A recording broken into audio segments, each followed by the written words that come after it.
સુરતમાં બારડોલી લોકસભા બેઠકના મદદનીશ ચૂંટણી અધિકારી દ્વારા પલસાણાના ગંગાધરા ખાતે ઈવીએમ અને વીવીપીએટ ઉમેદવારોને હાજર રાખીને સીલ કરવામાં આવ્યા. લોકસભાની ચૂંટણીના મતદાન માટે 23 બારડોલી લોકસભા બેઠક પર વહીવટીતંત્ર દ્વારા કામગીરી કરવામાં આવી. ત્યારે બારડોલી લોકસભાના મદદનીશ ચૂંટણી અધિકારી દ્વારા ઈવીએમ મશીન અને વીવીપેટને લઈને યોગ્ય નિરીક્ષણ કરવામાં આવ્યું. લોકસભાની ચૂંટણીમાં સમાવિષ્ટ બારડોલી વિધાનસભામાં કુલ 276 મથકો પર મતદાન થવાનું છે, જેમાં 345 ઈવીએમ તેમજ 373 જેટલા વીવીપેટ ઉપયોગમાં લેવાશે.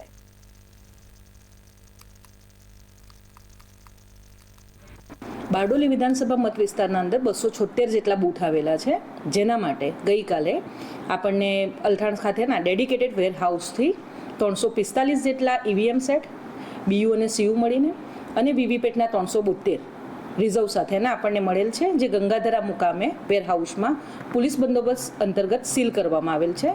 સદર સમગ્ર કાર્યવાહી પોલિટિકલ પાર્ટીના હાજરીમાં કરવામાં